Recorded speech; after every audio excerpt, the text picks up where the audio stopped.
This is Eric Rutan of Cannibal Corpse. You are listening to the Scars and Guitars podcast with Andrew McKay Smith. G'day everybody, welcome to the show. Thanks for joining me. I've got a chat with Andrew Craighan, who is the guitarist in My Dying Bride, to share with you. We discuss 70,000 tonnes of metal, the cruise that he and I have only a month or two ago returned from. But the catalyst is Immortal Binding, which is My Dying Bride's latest album. We explore the differences and similarities to its predecessor, the Ghost of Orion, and collaborations with not new band members, but, you know, in the grand scheme of things, they're recent. Neil Blanchett and Dan Mullins and their impact on writing. But this chat is far more notable because it's another opportunity to talk to a legend of the extreme metal scene about the distant past and all of the albums, EPs, and even a demo that had such a colossal impact on the scene. I'm talking about As the Flower Withers, Turn Loose the Swans, the Towards the Sinister demo, the Symphonaire Infernus EP, and we also go there about the 1998 album 34.788% complete. It's an interesting one, that one. It cops a lot of hate, but it's nowhere near as bad as what a lot of the naysayers make out, but Andrew certainly has his take on that. So here he is, Andrew Craighan from My Dying Bride. G'day, mate. How are you? Yeah, good. How are you? Yeah, good. Mate, full marks for punctuality, that's for sure. I've fucked a few up, so I'm trying my best not to do that again. Look, it's not always like this, I can assure you. So there you go. But how the, I call them Zuma grinds, mate. How are the Zuma grinds treating you? I can't complain. I'm quite enjoying this, actually. It's all very new to me, and it's kind of like, I don't know, it's a new experience that I'm quite enjoying. I think It's partially because I'm talking about the album rather than having to do anything with it, which sat on your backside talking's relatively straightforward, isn't it? Yeah. At this point, I know you're the significant contributor, if you like, to the band these days. But do you have to suffer for your art too much? Not at all. I have to listen to it, which you might consider suffering. But other than that, I don't really. I can't say I suffer. No, I don't. Yeah. We certainly weren't suffering on 70,000 tonnes of metal, or so I saw, because I went on the cruise. And all right, cool, yeah. Yeah, and I can assure you, and hopefully you've heard this feedback, but a lot of people considered the band the highlight of the entire thing. Is that feedback that you heard whilst you're on the cruise or afterwards? No, I didn't hear that. I mean, after the deck show, the on-deck show, the first one, we were a little deflated because we had some technical problems with 3 pieces of equipment, believe it or not. Yeah. So we had 2 pieces of equipment and a spare that all failed, which then worked when we played the second gig. But that anyway.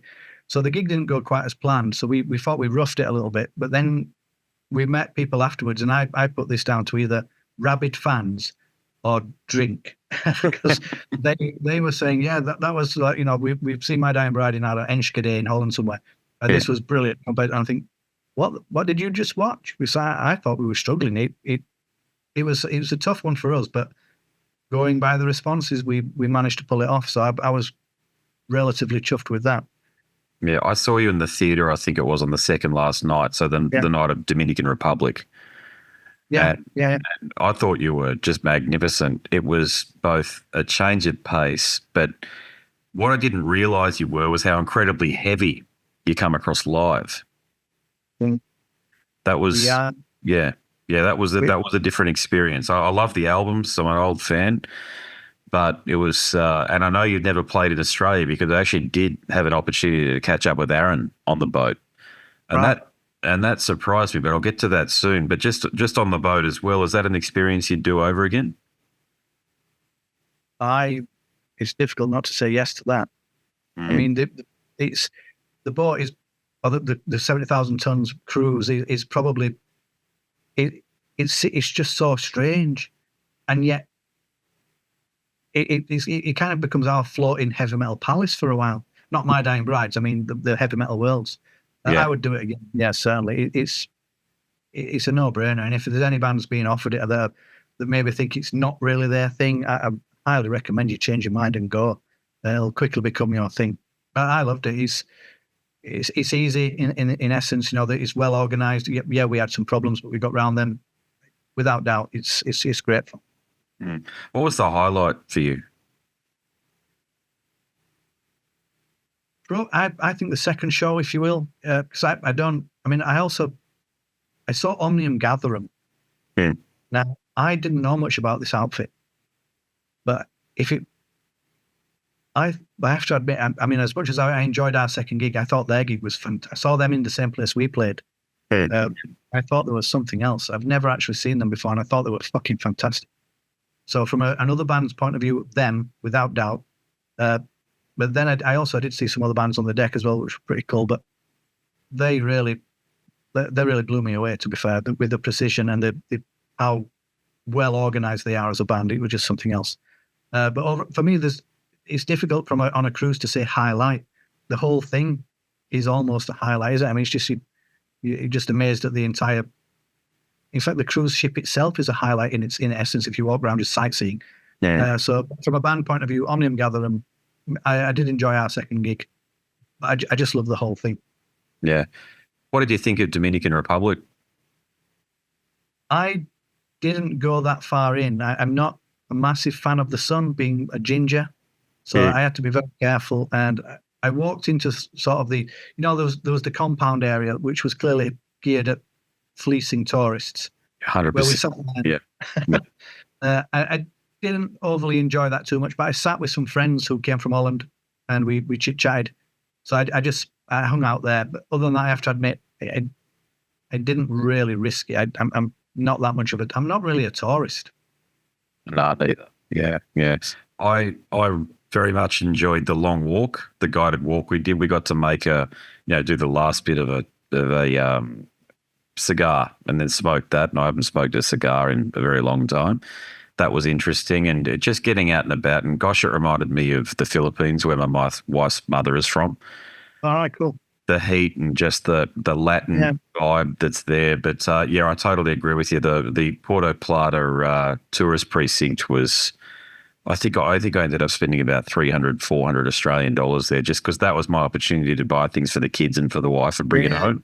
But it was so expensive. Yeah. I don't want to denigrate it in any way or belittle it, because it's clearly, it's excellent. You shouldn't, or I shouldn't complain, but from a touristy point of view, that wouldn't be where I'd go if I buggered off somewhere. But our tour manager who was with us, he went on one of those cigar tours. He took a cab somewhere to go see an entire cigar making factory where you end up buying cigars at the end, of course. Was that similar to what you did? No, ours was a planned walk with one of the guides. So, how you were standing in just outside of the tourist area and they all had their signs up with their green T-shirts on, and I found mine, and there wouldn't have been more than a dozen people in our group, so that helped. There weren't too many people in there, and we could actually hear what the guide was talking about. But we went to a chocolate factory, and it was more that the place was far more interesting than it probably lets on, and he captured a bit of that. I remember Aaron was telling me, your Aaron that is, was telling me that he saw a bloke being bustled by some police into a police car. Were you part of that group where you saw that? No, I didn't see that. Yeah, so a bit like the Philippines, I often say about the Philippines, trouble's not exactly going to come walking up to you, but you don't have to go too far to see it or to go finding it. So it gave me a vibe that it could go south very quickly, but I didn't have that. I didn't see the police car or anything like that. I spoke to some Hispanic Americans, and they were telling me that they even got to the point where one bloke, I should say, was telling me he got to the point where he was pretending that he couldn't speak Spanish because they kept on trying to drag him into places for the tourist trap stuff. Oh, right, wow. Yeah. Yeah, I missed all of that. Probably by design. I did, when I was hanging out in that precinct, I did see something that sticks out, because you probably walked past it if you went outside, where the bar was sort of playing rock music on your left-hand side. Yep. And so we sat there and we were having a couple of drinks, me and a mate of mine called Rob from Holland. Mm-hmm. So we sat, and then all the shops were there, and all the people that run the shops are outside, out there, sort of showing you what they're selling and that kind of thing. Yeah, and yeah. not it's geared to heavy metal, as you know, it's really quite normal tourist stuff, which is fine. And they played Bon Jovi, "You Give Love a Bad Name." Great song, you know. So I'm sat there thinking, oh, fucking cool. And then across the street, I'm watching one of the local girls twerk to it. Now, she's not being paid to do this. She's in her shop just naturally doing it. I'm thinking, well, who would have thought that you could do that to this song, you know, and what are the chances? So me and Rob were stood there watching this girl do this dance, and you think, well, there you go, you know, music's universal, you know, it just goes through. Yeah, there you So go. after that, we finished as beers, and the sun did me. I couldn't, I had to get back on the ship and get to Shade, basically. Yeah, I get you. Yeah, completely on that front. Yeah, I don't know whether you can see me, but I'm fairly, you know, I've got a Celtic heritage, I suppose you'd call it. But yeah. I do this weird thing where I'll go outside, I'll go red for a couple of, I'm Australian, obviously, and we're just so used to it. I think that we do die at very horrifically high rates of skin cancer, including my father, who ended up getting this. But it's, yeah, you just, I go out for a couple of hours, get red, and then it tends to die down, and I'm okay. So I must be used to it. Well, we've had 6 months of rain, so I think I'd chance it. I'd like an opportunity to go red for a bit. Yeah, I bet. Yeah. We've had 3 months of it here. I'm in the subtropics, and it's still more like the bloody tropics these days. It's been horrendous. Just everything gets damp, and the wood rot starts to set in. It's bullshit. But what do you do? Soldier on, just like you did with Immortal Binding. Because we did have a chat. Never expect you to remember these things, okay? Because I know you speak to many people through the course of these, as I call them, Zoomer grinds. But we did have a very long chat for the Ghost of Orion, and I know that with what poor old Aaron was going through with his lovely family there, and I'm so glad to hear that things have resolved or thereabouts there with his daughter. But was Immortal Binding again? Was this an album that you really had to be at the helm for pretty much the whole way through? Because to me, it sounds very much like a companion piece to Ghost. I think we approached it differently. It was rehearsed and written differently. I think I can see why you could. Well, I mean, they're fairly close by, but we've deliberately tried not to make it sound like anything like Ghost of Orion, and we've tried to make it heavier and punchier and more direct. So I'm quite pleased that it does sound like a sister album. I quite like the idea of that. But it's born out of much better times. The Ghost of Orion was a miserable record, surrounded front and back, because we had Aaron's daughter's problem. And thankfully, like you said, she's recovered now as well as she ever can, considering the horrific circumstances that she found herself in. And then we came out of Ghost of Orion straight into COVID. And then you think, well, fucking Jesus, are we going to get a break here? So this album, when, you know, all of that lockdown business was finished and Common Sense broke out, we found ourselves re-energized, because we'd been sort of confined, if you will, because I like rehearsals. I like rehearsing. You know, I'm quite happy recording and what have you at home, getting prepared for rehearsals, but I like the live atmosphere of the rehearsal room. And so once we got started on this, which was around, I don't know, beginning of June in 2022, we never really stopped. We really hammered it, and we were rehearsing all the time. And I think we set about deliberately making a heavier album. We wanted more riffs. We wanted the riffs to be heavier because we wanted more death metal, which we got. And I think it shows that, you know, we had a more concise, if you will, a more precise, not necessarily focused. We still like it to be a bit, you know, rough and ready. We don't want it so driven that it becomes so pointless. And I think it's worked. You know, I have a saying that, you know, you always love your own kids, you know, regardless of how ugly they are. And we love this one. Whether it's ugly or not, time will tell. But we think it's, you know, it's considering the effort we put in, we think we've got something good back. Yeah. Well, I read the presser, and it talks about your collaboration with Neil Blanchett. So what specifically was it that he brought to this album here that you feel makes his contribution a standout? It's very simple, but it's important, and it's the fact that he fits in there's no airs and graces with him. He's not trying to be anything else apart from the guitarist, just a standard heavy metal guitarist, very much like me in many respects. And his riff writing's not quite like mine, but it's so close. It's nice. It's easy to like his riffs straight away. And he doesn't miss rehearsals. His punctuation, as you know, you mentioned earlier, is important, and he shows up. He very rarely misses a rehearsal. In fact, I don't think he's missed one. So it makes it nice and easy because you're immediately getting on with his riffs. You're immediately getting on with his harmonies. And he's quick to learn your stuff, and he loves it too. Obviously, he's an old MDB fan, so it's not news about what we're doing. I don't have to tell him anything or try and introduce him to anything. He knows it all. So it was a little bit of a blessing in disguise, really, that we've known him for many, many years, but just never thought that we'd bring him in. So yeah, he played an invaluable piece, and he's loved it. We've loved it. No complaints. Yeah. And Dan Mullins has returned. Now, correct me if I'm wrong, this is his first album, the first album he's appeared on since he's been back in the band, or was he also the drummer on Ghost? Well, it's the first one since back in, and he didn't drum on Ghost. I can't remember how busy he was. We tried to get him back for that, but he was just too busy with, he has various other projects that he's busy with. The drummer on Ghost of Orion was the guy, Jeff Singer, who used to be in Paradise Lost for a while. Yes, yep. So he bailed us out, actually. He saved our bacon on that without any shadow of a doubt, because we were floundering a little bit when it came to that. So credit where credit's due. Jeff played an integral part of getting the band across that bridge. But with Dan back, and hopefully, he doesn't disappear again, because he tends to, and he won't hate me for saying this, but he might not forgive me. He tends to spread himself a little bit too thin for my liking, because he loves it so much. And it's his desire to play that sometimes he'll find himself, I can't do this, I can't do that because I'm doing this in my other bands. And you think, well, can't knock your dedication, but it's not helping our band, if you know what I mean. So it can be tricky, because in fact, it's probably going to get tricky, because some of the other members have got side projects that they want to work on this year as well, which no doubt will sort of pause this band periodically in places, but such is life.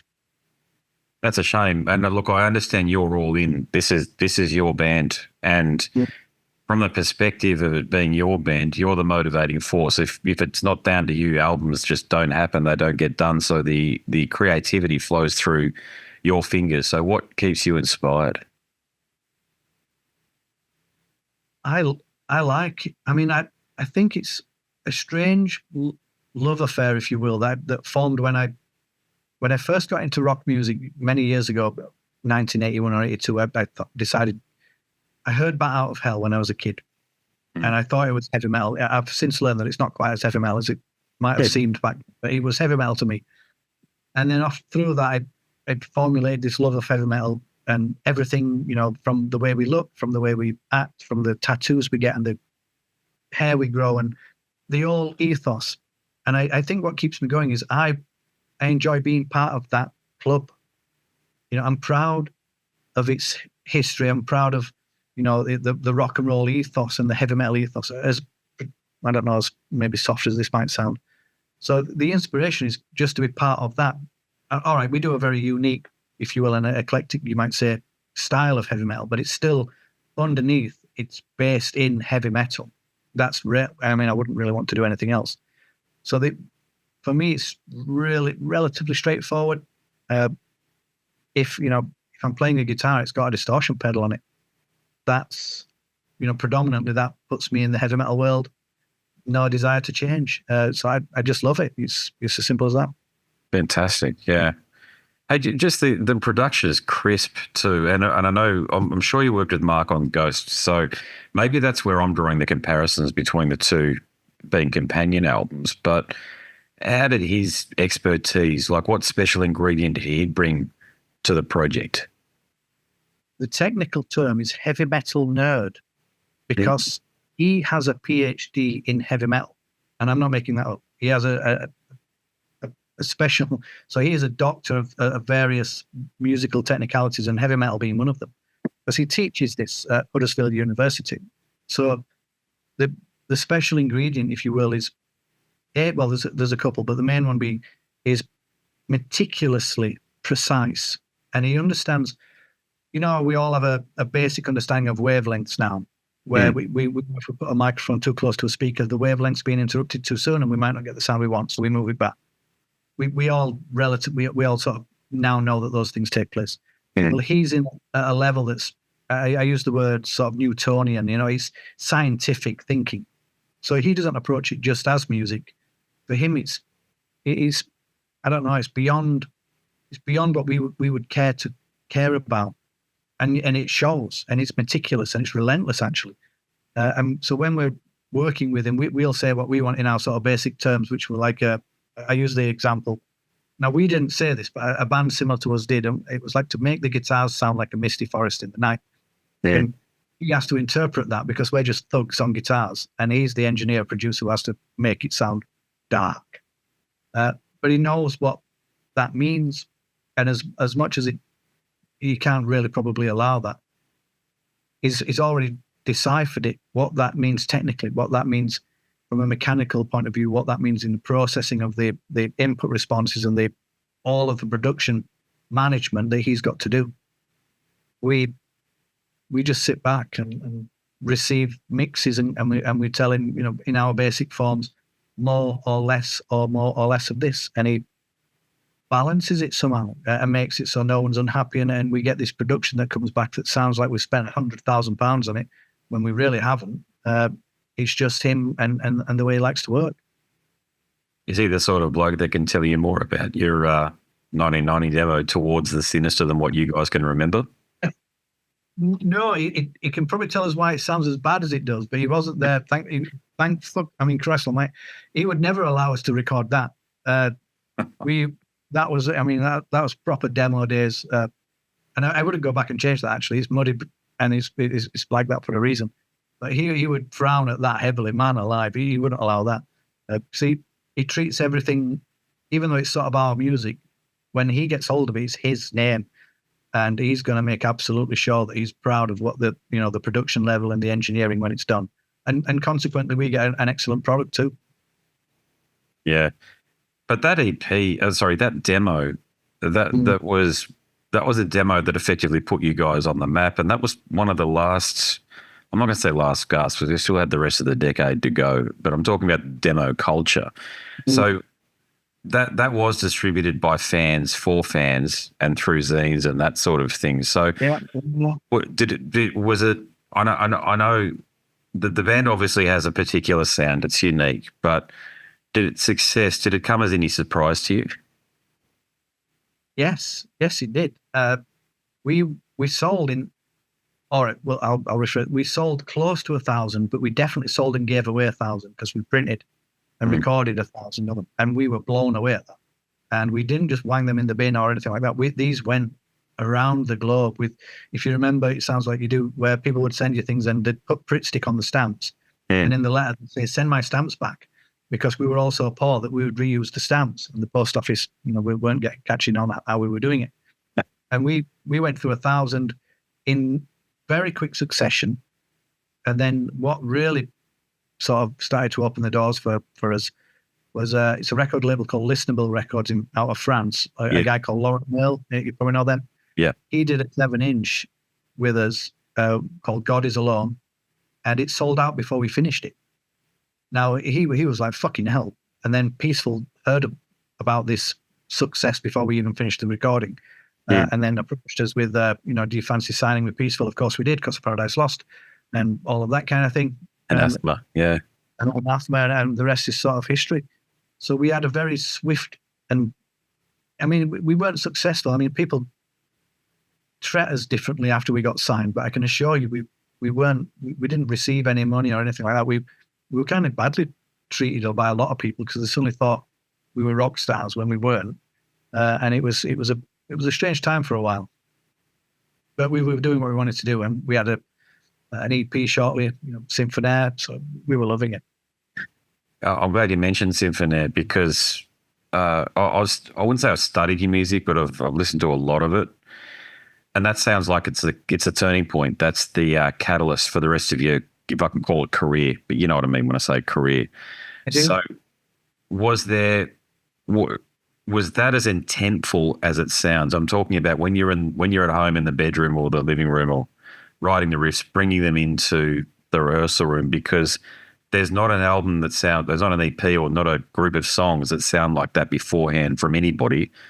I'm not saying it came from nowhere, but it's a big jump from the demo to Symphonaire. So was that something that you had in your mind and thought, this is the sound that I want to go for, here it is?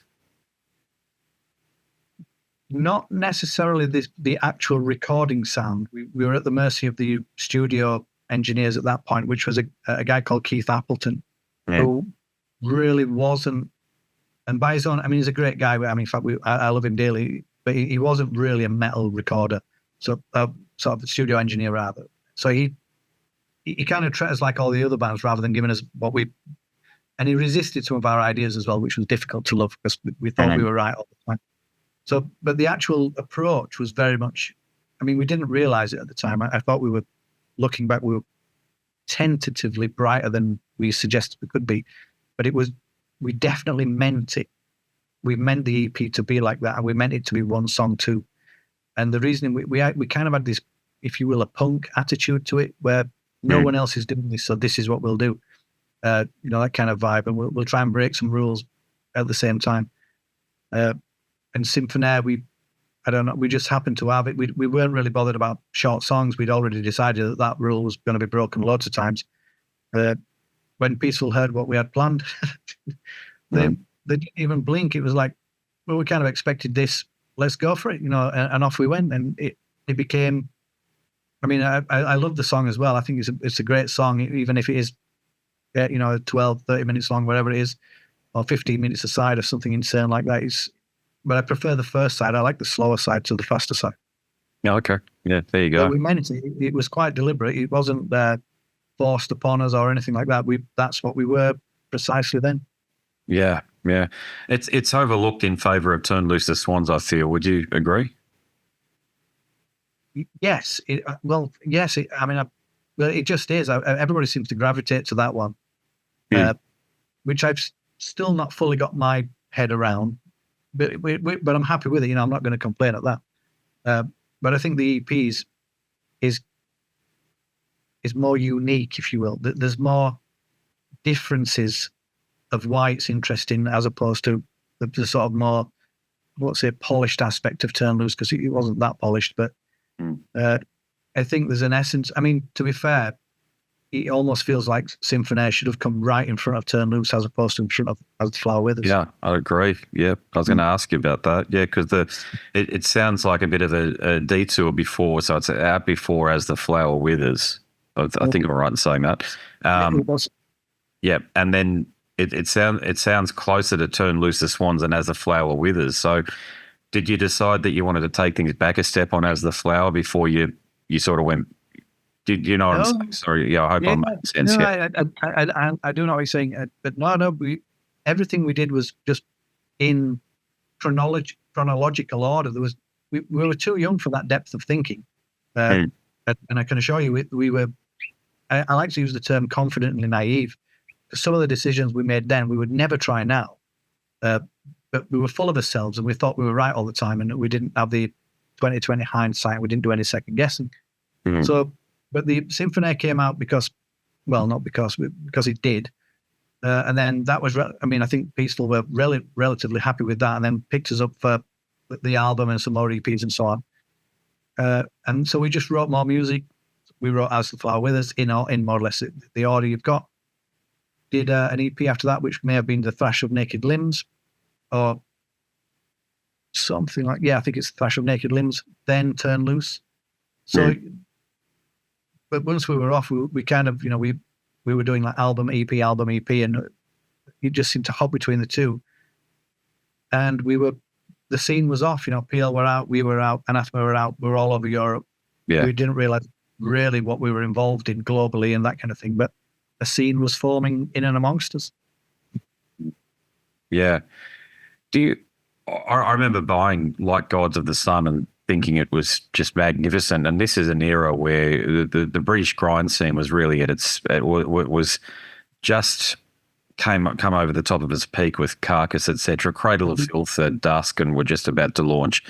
Cruelty, Anathema had some fantastic albums out, same with Paradise Lost, and there you are in the middle of that with Like Gods of the Sun.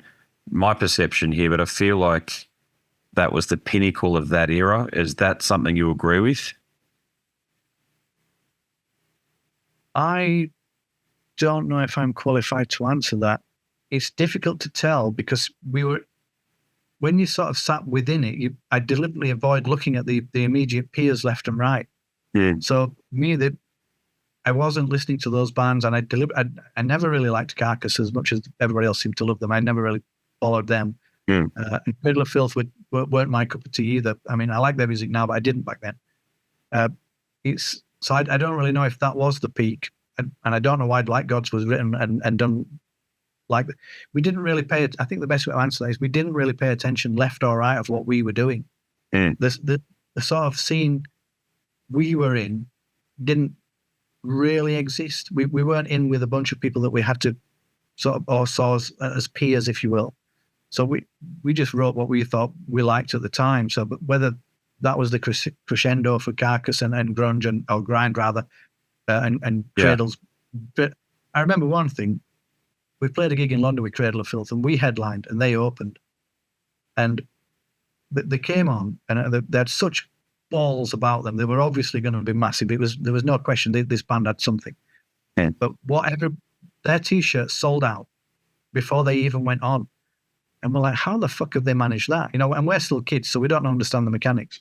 And then we see everybody walking around the venues, and on the back of their shirt it says, "Jesus is a cunt." And then we're like, "Oh, I get it. I can see now." And then, you know what I mean? And they capitalized on the merch thing like we never thought to and never could have. And I don't think anybody's really been as clever as them at that. And man alive, it was fucking awesome to be there at that moment in time to see that happen, because that was something else. Yeah, you're not wrong. Yeah. I got to know some of the members from back then. Poor old Stuart, who passed away. And we've been able to talk to him and go into significant detail about the era. That was a very significant period for British music. Metal, I'm talking about it. The pop stuff's always been there. Take that and all the bullshit. But you guys were right at the centre of that. The Peaceville 3, what was going, even some of the stuff that was coming out on Cocophonus at the time, Music for Nations. But it's an era that is continuously gifting fans who get into the genre. When they dive into that stuff, there's just so many places that they can go. Yeah, I mean, there's no avoiding the fact that it was fruitful. Everybody was intelligently making and creating excellent music in their own right. I mean, whether you enjoyed it whether it was your particular style or not, that's not beside the point. But for Cradle, for example, I can see that they're doing brilliant music, but it's just not all for me. You know, and there are certain bands that you think, well, I don't even think that's brilliant, and it's not for me. But I can see the quality of Cradle. We've played with Cradle a few times, and there's no way they're not a class outfit. There's just no way. And then what we also liked is we'd be recording at Academy Studios in Dewsbury, the old haunt, we called it. And then when we weren't in, Cradle were in. And when we weren't in, Opeth or Catatonia might even be in. So the scene was gravitating into little Dewsbury, of all places, for bands to record through Peaceful's contacts and those kind of just the studio picking up a name for itself, that this is where you go to do this type of music. And we were well embedded in, and loving all of that. So I said this earlier, we have a saying that we call it, when you probably say the same thing, the spectator sees the game. But we were in it, and it was difficult to see outside because we were so busy, if you will, concentrating on what My Dying Bride was doing and how we should do our thing. We very rarely certainly didn't look into PL's camp, and certainly didn't look into Anathema, because we'd been accused very early on of being like clones of them, which was never true. So we avoided listening to their music, so we couldn't even accidentally pick up a riff that they'd done, or pick up an idea that either of those two bands have done. So we became, if you will, from the British music scene's point of view, somewhat insular, and deliberately didn't listen to a lot of it to ensure that we weren't accidentally stealing or copying anything that they might be doing. That's crazy that people were saying that to you guys back then. You listen to all three bands now and you go back to the early days, you're at different points on the compass, and clearly so. Well, I know that, and I'm glad you've said that. But back then, it's just, I guess it was just one of those things that the comparison has to be. I mean, we can see this now that we've grown up a little bit. It has to be the fact that we were simply on the same label, kind of doing doom of some slow, sludgy metal of some description, and that was good enough to start. It didn't last long, actually, or if it did, we didn't pay much attention to it. Yeah. But it set us off, or certainly set me off in the sense, and no one else in the band listened to PL or Anathema, I can tell you that. But we deliberately avoided it just to, well, we were purists on the My Dying Bride front, if you will. We wanted our music to be just what we thought it should be. And if anybody thought we were stealing from, especially as immediate peers, PL and Anathema, that we really wanted that to stop. We couldn't be seen to be accused of that. And also, it was obviously not true. No, it was bullshit. It's just sometimes these. I think people have a rose-tinted view of what the media or what fanzines were like back in those days, but some of them were full of shit. Like, they weren't critical. They weren't. I think it's better now. Yeah, well, I mean, at least now with the internet, everybody's understood that the comments on the internet, you take the good ones as genuine and sort of level-headed, if you will. And the vicious ones, they're just disgruntled and they're never going to like you no matter what. So what's the point? Or you actually know the person and they're trying to piss you off. Yeah. But they're hiding behind some pseudonym, which is fine. And the ones that because we have genuine sometimes, you can see comments and you think, well, that's a fan that's, all right, you might not like immediately what this song's doing, but you'll get a creative, critical review and you can live with that. Yeah. But the other ones that are just vicious and mean, they don't even hurt. I mean, I don't know why people bother, because you don't read them and you don't really take anything from it because it's just some prick being a prick. And what's the point of that? Yeah. So, yeah, that's so true. Yeah. And I love how the revisionists come out like they're 22 or whatever. So they weren't even born when the album was even thought, like even years after the album, but 34%. You read some of the commentary around that and you think, what are you talking about? Yeah, I mean, on the one hand, it's great that we've all got a voice to a degree, but on the other hand, you think, well, maybe some of us shouldn't. But do you want? I'm all for free speech. Man alive, am I for free speech? And if you want to say something horrible, as long as you're not really doing anything more than just being a horrible, fine. It doesn't lead to anything else. Say your piece. Try and make it eloquent and maybe constructive. But if not, say your piece. I'm all for that. And I wouldn't want to really shut that down. I know we live in a world that thinks very differently to that, but I'd be all for, I'm still am. And because some of the comments we got on ours are clearly naive, to say the least, and misguided doesn't really come on. And you just laugh at them. You think, why did you bother coming here to say that? I dislike Beyonce's music massively, but I don't go onto her website and call her a cunt. Do you know what I mean? It's like, why would I bother doing that? I'm definitely in your camp on that one.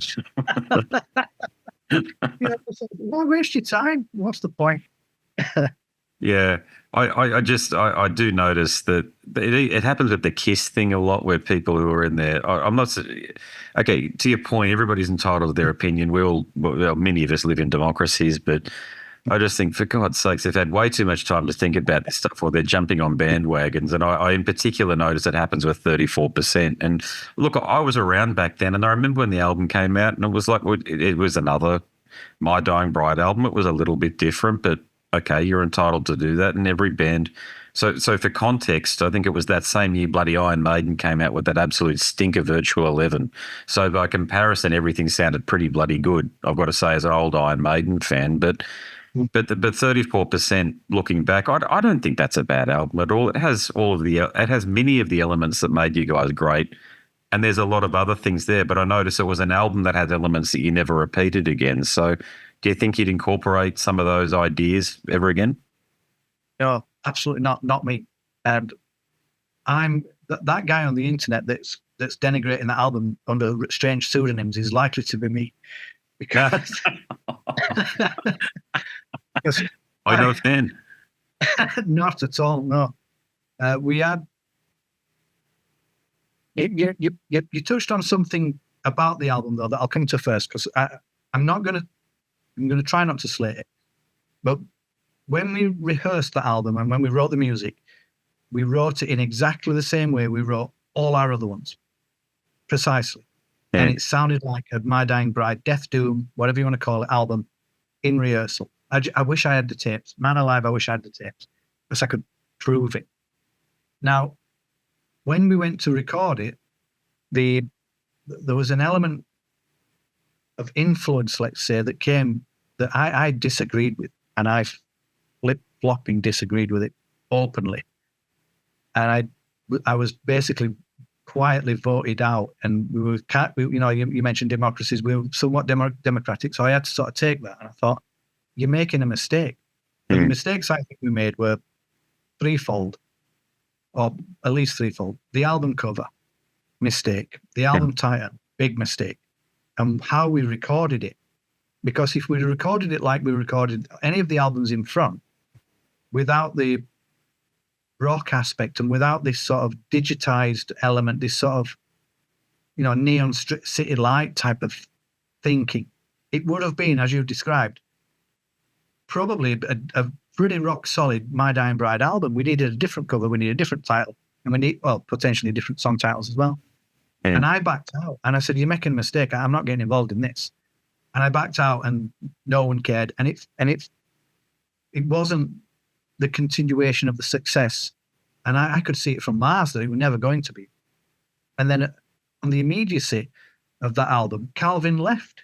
Yeah. And I thought, well, why did you fucking do that? Why sync the album and then leave? It was almost like he deliberately drove it into the floor and then fucked off, which left us. So we had, I won't go into the intricacies of that fallout, but we didn't really fall out actually, because he was going through a divorce. So it was tough. But I thought, you made a mistake and now you're leaving and it's not going to make it any better. So we had a meeting. I remember this well, because I said, look, if My Dying Bride is to continue, it's going this way. This is how we're doing it. We're never doing 34 again. We're not touching that stuff. We're going back to be Angel in the Dark River, Like Gods, but basically what we were. We're going back to be a death doom, dark, loads of reverb, loads of delay, heavy metal band. And everybody said yes. I'm thinking, well, why didn't you fucking back me up before? Anyway, that's beside the point. So I was somewhat in disagreement with the way it panned out back then. And everybody knows that I was there, that whether they want to say that or not, but that's the truth.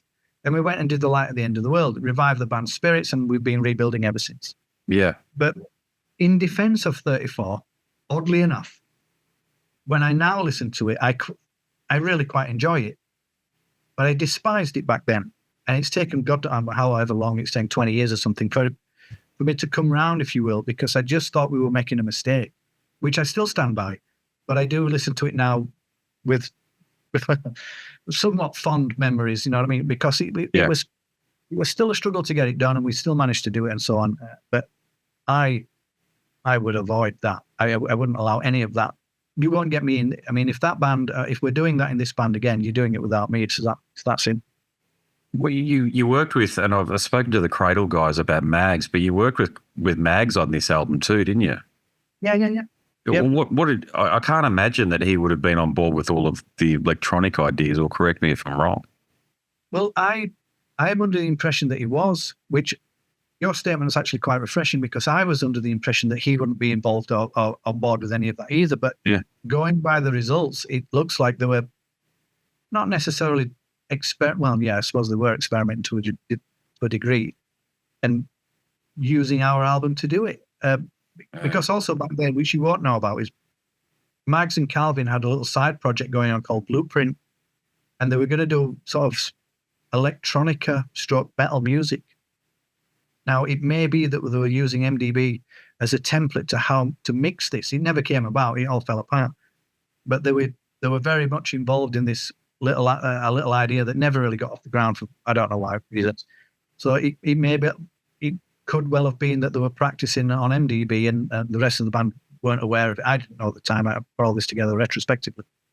So it could have been something to do with that. So Mags may well have been involved. I haven't seen Mags for many years, so and we don't talk about it. He knows I dislike it, and we just don't go on. It's not something you bring up. That people who weren't around back then, which is most of the people who are into metal these days, but every 6 months, like the musical, the hemispheres seemed to shift every 6 months back then. So you had the grunge thing into the electronica thing, and Metallica went away and became a butt band, or what I call butt rock boogie band, and every album, you couldn't bank on anything back then, is what I'm trying to say, because the prevailing influences, or commercial influences, I might probably add, encourage bands to do things that they otherwise wouldn't do. So do you think maybe that Mags and Calvin, they had their commercial thinking cap on when they were doing this? Do you think that was a possibility? I do, but they were under the same conditions, if you will, of where My Dying Bride was back then, and I can't see how, if they were genuinely thinking this is going to be something enormous and massive and brilliant and all those kind of things, I can't see how the musical world that we were living in back then, because one of the things, again, that was happening in and amongst all of that was that in Europe particularly, and we were getting this feedback from the record label, I think it was Music for Nations at that point, who owned Peaceful back then, at that point, were telling us that the actual music industry rather, was shrinking, was in effect in a form of a sort of recession. And we noticed this because some of our gigs stopped being as broad, if you will, as touring shrank, as opportunity to play shrank. And we think, well, we can sense it. We can see something's changing. So Calvin and Max must have been under no illusions about the economic, if you will, conditions at that time, because I knew, and I was fucking stupid back then, and I didn't know anything about the ebb and flow of economics, particularly musical ones. But I was being fed this information from the record label, so they must have been getting it as well, because we were all getting the same stuff. So yes, potentially they were thinking maybe we could break out of the underground death doom scene with this whatever version of heavy metal this new My Dying Bride album is. Yeah. But I said this recently to the guys. I said, in my estimations, and this is my opinion solely, My Dying Bride is exactly where it should be. We're a very large, if you will, underground band. With, now that the global reach is, because we can, like what this interview proves it, we're miles away. We couldn't be further apart. And yet here we are, very lively chit chat about everything live, right now. We're not waiting months for letters to arrive. So, but even with our style of music, and we're still bigger than I thought we should be, and still bigger than I expected us ever to be. But I don't think we should be any bigger. I just don't think the music you can't do this music and be massive. And I think they got lost in themselves a little bit back at 34, thinking we can break out of this with this band name, doing these types of songs. And I stand by it. I shook my head back then and said, you're making a mistake, but no, it didn't work. I mean, it's evidence, it didn't work. And we revived the band by going back to what I considered I went back to what I like doing. Dark, doomy music. The Light at the End of the World came out. Big success for us. It stood up chalk and cheese between the two albums. Right. And the paradox is that if you didn't have 34 come out, my perception is that I don't know whether The Light at the End of the World would have been as much of a banger as what it is, because it came out, it was a bit less than 12 months later. I think so. You certainly didn't rest on your laurels, but it wasn't long. It came out in 2000, so we were quickly, or I was quickly trying to repair the damage, if you will. Yeah. And again, singularly, because we only had one guitarist at the time, me. A good friend of mine, called Phil Drake, helped me on. He came to rehearsal and played the harmonies. He didn't really enjoy it because he played in a band of vomit-drenched, mutilated corpse. And they were epic. I mean, if they kind of make Carcass sound like Richard Clayderman, and they make Napalm Death sound like fucking, I don't know, the Beyonce. Yeah, something like that. Yeah, these guys were brutal. You know what I mean? It was vicious and it was phenomenal. And they didn't write songs; they just turned up and just went for it. But they had a drummer who could fucking play like you'd never seen. It was phenomenally fast. Anyway, so I dragged him in, and he was like, I said, look, just play the harmonies, man. Just do what just learn my bit. And we built, he helped me through that, which was great fun. So, but yeah, you're right. It was quickly afterwards. And it kind of, but what it did do, it didn't make people forget about 34, but lots of people did like it in their defense. I mean, I know I've sort of said my piece, but lots of people took to it and liked it. But then again, lots of people found it strange, but then immediately found that they loved the band again when the light came out. And but going back to your sort of statement, there's no way of knowing if the light wouldn't have come out. You're probably right; it probably wouldn't have, in the way it did, without 34. Which, but what do you do? I mean, what you can't know that it exists. We did what we did, and here we are.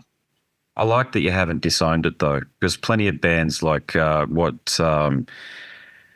Celtic, what's his name in Celtic Frost did with Cold Lake, and Ozzy's done with The Ultimate Sin, and there's plenty of albums out there that are personal favourites, and those two are, I must add, I've got to say, Cold Lake in particular, because of the era that I got into it, and when you could buy CDs for $5 in the bargain bin, this sort of thing, and it was a matter of economics. I didn't have the bloody money, so you were just buying the cheapest shit that you could find. Oh, it's a Celtic Frost album, and you don't know any of the brouhaha around it because there was no internet back then, and you listen to an album and you think, wow, this is fantastic, only to hear that the artist and all of the edgelords out there think it's a pile of shit. But I really appreciate that you haven't stepped away from 34%, that it's still considered, Yeah, I mean, I've been honest with it as well, because I've no reason to lie about any of these things. I genuinely dislike what we did. I thought it was a mistake, but I can honestly say that I think I like it now. I like it now more than I ever did, that's for sure. But that's probably because I've softened, and there's no point. I mean, when you get a bit older, you tend to find that there's not a lot of reason to hold grudges. You kind of you do that stoic thing where people that make you unhappy, you move away from them, and you find yourself happier. And then once you develop this happiness, you tend to find yourself forgiving things that you forgot you disliked, and it builds upon itself. And I've got to that stage now. I'm still working on it. I'm not going to pretend I've hit Zen master, or I haven't done that. Yes. But I've certainly put the sort of skeletons to rest, if you will, about 34. I understand the decision making. I get it. And again, I disagreed with it then, but I understand it, which makes life easier. And musically, I remember the rehearsals. So when I'm listening to the Whore, the Cook, and the Mother, I'm remembering the doom metal version, Heroin Chic. All right, it's odd, but it wasn't quite as odd as it is on the album. It was, probably eclectic at best, but we wouldn't have done quite, if I'd have had my way, we wouldn't have done it quite like that. But anyway, it is what it is, as we say. Yeah. It's on, what I mean by you haven't disowned it is it's on Spotify. It's easily found. And look, Anthrax have disowned a lot of the John Bush stuff, for example. I bet a big band like Anthrax have done that. And it's certainly in the Australian territories, I can't bloody see it. So the version of Spotify that I get, but 34% is available. So there you go. Well, we wouldn't, I mean, that would never even, I'll start that again. That was badly formed. We never even considered anything like that. Never. It would just dumping something at that level. That's not us. No. All right. I mean, because I have this strange sort of theory about things, and things that can seem negative in the immediacy sometimes turn out to be beneficial. Not all times, but you can sort of count them. And now looking back, you actually alluded to it earlier, but I didn't want to go down this route because it didn't tie in, but it ties in now. Without 34, which I thought was an absolute shipwreck, we don't get the light, which is positive for me on a multitude of levels. Now, I recognize 34 for what it is. If without that, we don't get the light, and we don't get the rest of the career, because who knows how life pans out. Now, so this ties into my theory that if you leave something that's negative for a while, you'll tend to find, if you pursue it and you sort of dedicated enough to see the best in it, you'll make something good come from it. You might bump your car and go, fucking Jesus, that's all broke now. But it might be that it hid an underlying problem in the first place, and the repair cures that. Or it might make you a better driver or take a different route. You can extrapolate positives from, not all, I'm not going to pretend this works everywhere, because it doesn't. But if it's not life-threatening and it doesn't end up in something being fatal, you can extrapolate something good from almost anything. And the 34 thing, I've done that. I've done my best to do that. And quite rightly, you said, without 34, we don't get the light. And so for me, 34 has to exist because I like the light, and I like the light, what it means to me and what it does and where it led us. So in a strange way, Calvin and Mags and their weirdness, I benefited from that, but I just couldn't see it at the time. Yeah, gosh, yeah. I haven't done any deep diving, but I wonder what Mags has been up to since and what he's gotten up to. I mean, I always associated him with those early Cradle of Filth albums, but I was as surprised as anybody to see that he was mixing your album here. So, and trying to do electronic music. God, the late 90s, it really threw up some very weird, it throws up some weird artifacts when you're diving into Encyclopedia Battalion and Wikipedia, doesn't it? Yeah. Well, while we did a couple of albums, it became kind of like a Pro Tools.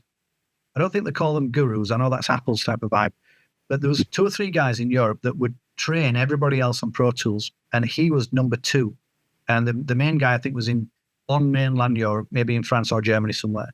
And he was in England, and he was like third man in Europe, or the second guy rather, in Europe for Pro Tools training.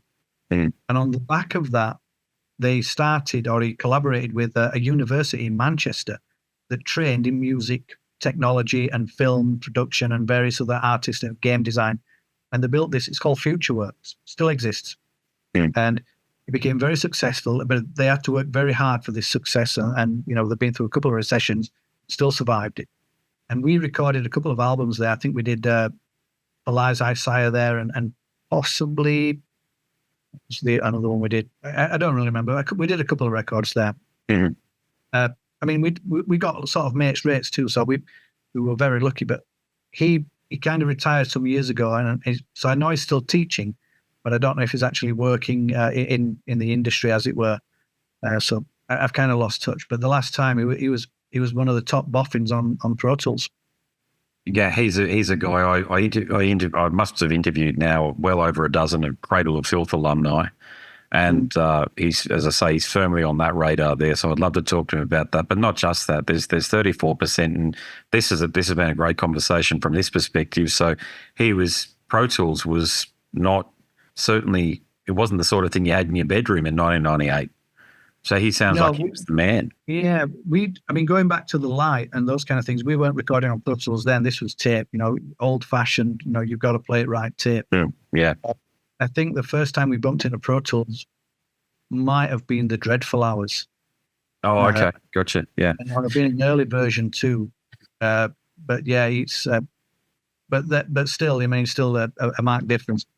But yeah, he's, and then Mags, if you do manage to get an interview with him, he's a great guy. He really is. He saved the band so much pain just because he's got a very wise head on him.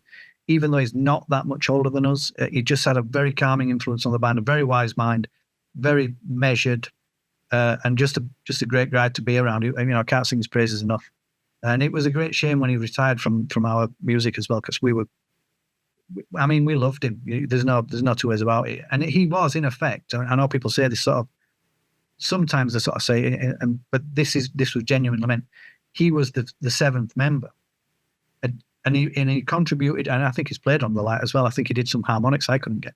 But we won't talk about that because it makes, so he has played on the albums. He has been instrumental, no pun intended. For example, The Cry of Mankind, the main sort of melody that runs through the whole thing, Calvin came up with that one rehearsal, and I couldn't quite, my side of the guitars, I couldn't quite figure out where it wanted to go. So literally in the studio when we were doing The Angel, we just did it live. We've made the song up.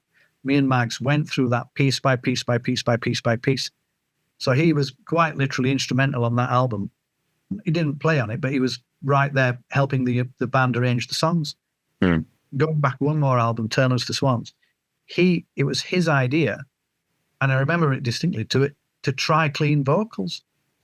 The songs didn't have clean vocals till we got to the recording studio, till we got to Mags. And I think the first one was The Crown of Sympathy, See the Light and Feel My Warm Desire. And then the band comes in. Can you imagine all our hair standing on end hearing that for the first time? Yeah. This was Mags. This was Mags saying, look, all right, you've got something, but do you want to try something else as well? And we were thankfully open to it. He has to be, in essence, credited for probably a lot more than even we remember. Because I'm sure there's, there's things I wasn't there for everything, so maybe the other ones have got tales where he's helped them too. But without doubt, if you can get him on, he's a star. He really is. Well, for just to continue this conversation about his contribution to My Dying Bride alone and Cradle of Filth stuff, yeah. But I know he's done plenty of other things, yeah. No, that's great. That's great insight. And look, a very different question for you, but I am asking people of, forgive me when I say of your vintage, and I really mean your experience and very long tenure playing excellent heavy metal, but surely to goodness you've thought about releasing a biography at some point. We sort of semi-did that on, I can't remember which album it was. We've kind of delved into that. It's on one of the albums. What the fuck is it called? I can't remember what it's called, but it's been done. We've sort of been down that route, and it's not completely biographical in the sense of, or biographical, if that's the word, where you start at my birth or any of the band's birth. It was like the band, semi-biographical, I suppose. And we genuinely didn't enjoy it that much. Because, ultimately, I can tell you the basics of me and how I operate. It's just hard work. And hard work in the sense of you've got to turn up and do it, but I like doing it. So that it doesn't feel almost like hard work, but you've got to turn up and do it. And if you're enjoying it, then there's an element of luck involved. Now, you can't quantify that. So, but the biography side, I would be reluctant, because someone did try to do one, and we really weren't keen, a proper one. And I'll probably remember the album it's on after we've finished this, but yeah. I'm more talking. I'm writing a biography for a Norwegian black metal guitarist at the moment, fairly prominent one, and there's stories for days that are coming out. Just what happens on the tours, the interplay between the bands. Here's the concern here. Okay, is that as the older we get, the 90s in particular, because that's the era we all love and remember. That's the where the flame burns brightest is what I mean. It's getting further into the rearview mirror, and I'm not suggesting for a moment that your memory is getting worse or what have you, but your memory does. We live a long life, and things can they can fade. So it's just about capturing these memories. Yeah. For me, we're already at that stage where some of the memories have blended, where if you were to ask Aaron the same questions you've asked me, you will get similar but different answers. Yeah. And we did this maybe 10 or 15 years ago, where his recollection of what I consider a very vivid memory is completely different to mine. And I'm thinking, because you don't want to, if you sat there in front of, say, an interviewer, for example, you wouldn't want to ever contradict them, because that would seem rude. And later on, we'd be going, I don't remember it like that. I thought this took place. And he's going, well, no, I did this and you did that. And then so, and you went, that's not how I saw it at all. I was thinking about the same gig, or I was thinking about the same trip. And now this is 15 years ago, or 10 years ago when we spoke about these biography, and we'd already mismatching as memories. But I think potentially those days have gone. And sadly as well, if you want to say sadly, we were never really Motley Crue-esque. We did some stupid things, and they've probably been documented, but we weren't relentlessly stupid, because we thought, particularly, for example, we toured with Iron Maiden for a couple of months around Europe, and it was phenomenal. And they were so professional that we had to be professional as well. Now, we quickly realized that we couldn't fuck about at all with these, it was Iron Maiden. We had to toe the line. And we quite liked that in retrospect. I see it taught us a lot. So it didn't sort of bend us or take the fun out of anything. If anything, it just made the fun more extreme when we did it. But we don't have like endless, strange stories of, I don't know, crazy nights with groupies and those kind of things. Those types of things never took place. Or if they did, I wasn't fucking involved. Much to my regret, that kind of thing. But so other people's biographies are far more interested. I mean, if you want to read a biography, you go to Lemmy, don't you? Or maybe the Motley Crue. And the Black, I can see why they're interested. I mean, I would read that. Yeah, from a fan's perspective, I feel like all of these stories. I get what you're saying about the. I remember reading The Dirt and thinking, "Wow, listen, read that." And Lemmy's biography is poignant as well as entertaining, no doubt. And Anthony Kiedis's just sounds like the memoir of a junkie. And there's different perspectives.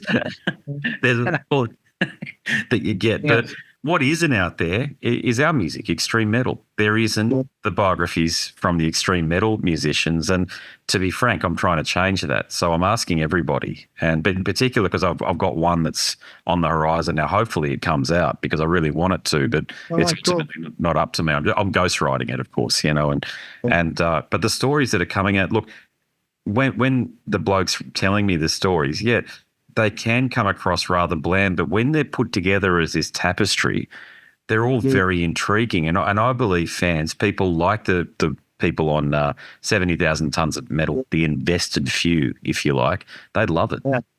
They are invested, Bill. You can see why you can call them that. Yeah. Well, let me put it this way. It's no right now, but I don't reckon it might be no for long.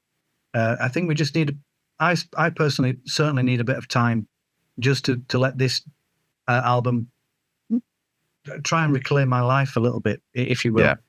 Because we've come straight off and as you mentioned earlier, without sort of blowing my own trumpet, I drive this band. Yeah. If I'm not organising, it's not getting organised and that kind of thing. And now we've got to a point where we're doing interviews, which I do enjoy. And this one's actually been a standout one. I didn't really know what to expect, but great. Okay.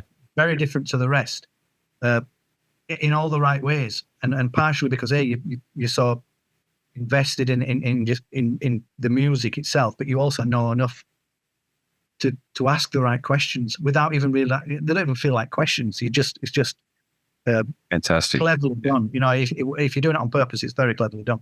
Oh, thank you. And if you do it naturally, even better. So it's great. So, but right now, I couldn't commit to anything else. I couldn't say, let's do that. I'm worn out, for want of a better word. Yeah. All right, I'll make this a final question for you. I didn't realise that you'd never been to Australia. I just thought I'd missed you on the runs that you'd been down here, but there must be. I've already asked Aaron the question. I know the intent is to come down here, but how likely is it? Do you think you'll be down here in the near future? It's unlikely. I'll just be honest. It's unlikely, and the mechanics. You'll understand this more than most people. Is the simple mechanics is the promoters have to get the money back. It costs them to bring us. Yeah. And that makes it at least 2 or 3 shows.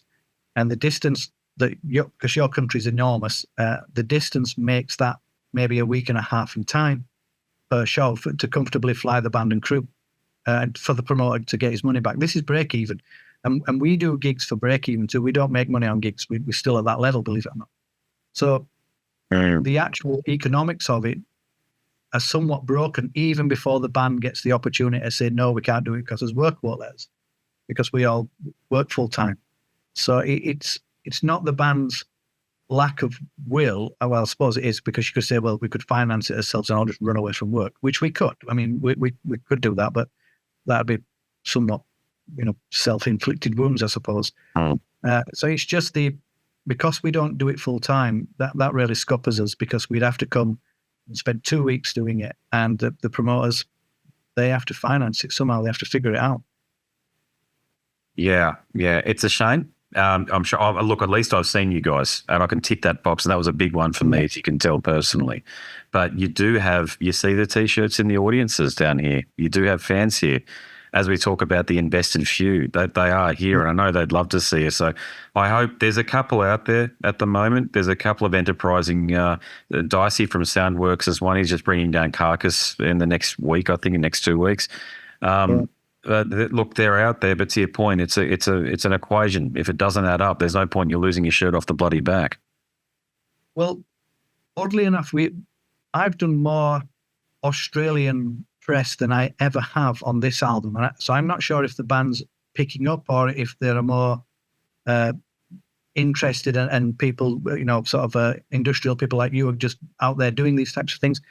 So this can't do anything but help, because the more people that recognize that MDBs exist and are willing, I'm not saying that we're grassroots, but it might just need a little bit of grassroots again to get it going. And Carcass playing out there, that's a good sign, because they might have a smaller crew or a smaller band, but the dynamics are the same. But having said that, Carcass was significantly bigger than My Dying Bride and always have been. So, but the fact that they're going and it's not overly dissimilar scene, that's a good sign. So who knows? Who knows? Yeah, look, for example, they're I guess you call it a double header, even though I don't consider it that. They're touring with Black Dahlia Murder. Now, to be quite honest with you, they weren't the first band I would have think of, but there's obviously commercial considerations here. For a bloke like me and plenty of other people of my vintage and the era that we love, you guys, two bands from similar scene, very different sounds, but both representing the same thing on the same stage. Fuck, man, that's incredible. Yeah, we've done that once before, oddly enough. We played 3 shows, believe it or not, in South America, which was one in Argentina, one in I think Brazil, and one in Mexico. And I think Carcass were on all 3 of them. We bumped in a Carcass a few times, and we were in the same hotel, and it works. You know what I mean? The dynamics that you describe in Carcass MDB, oddly enough, that they're quite, it's the very different scales of the musical spectrum, if you will. But people like that, somehow we're mismatched musically, but we match on a festival or a gig. Yeah, it doesn't. Yeah. I was talking to, who was it now? It was either one of the guys in Obituary or one of the guys in Corrosion of Conformity anyway. And I think it was Trevor from Obituary put on a festival or something like that, and the first band that I think he wanted to bring on was Corrosion of Conformity. Now, I think the way he put the guys in Corrosion were saying something like, "Do you really want me to play Albatross in front of all of these extreme metal maniacs?" And Trevor's like, "Yes, that's exactly what I want." And apparently, it went down an absolute treat. Yeah, but yeah. So I mean, the extreme metalers aren't constantly extreme. That's just the outer edge of the music they enjoy. So yeah, I can understand why that works. I mean, and Corrosion of Conformity were massive in England. I don't know what they're like where you are. People took to big bands for me. Yeah, magnificent. Yeah. Andrew, I'll leave it there, but I'll tell you what, it's been one of those Roll Gold interviews that happen from time to time. Thank you very much for your kind words and compliments, but also for really appreciate it. We appreciate what you do, and again, because we're no fools, we know. I certainly see that without people like yourself putting in the effort to do the research and to and obviously you love it as well, which helps. It's my thanks genuinely go back to you as well. So thank you for this. No, thank you, brother. No worries at all. Well, fingers crossed we see you down here in the future, and I'm just so grateful that I've had that opportunity to see you on the boat. But congratulations on the new album too. It's another banger. But long may you continue to reign and write immortal riffs. There you go. Thank you very much. Cheers for that. I'll see you later. Well, I hope that biography comes out at some point in the not too distant future. He would have stories for days. All you've got to do is just tell somebody what happened when. And you'd be surprised. Everybody has a story to tell, but particularly a magnificent guitarist from an excellent band that has had, as I said in the introduction, a colossal impact on the extreme metal scene, as My Dying Bride surely has. All right, so that's it from me. My name is Andrew Mackay-Smith, and I'm the host of the Scars and Guitars podcast. Until the next one, it's a goodbye for now.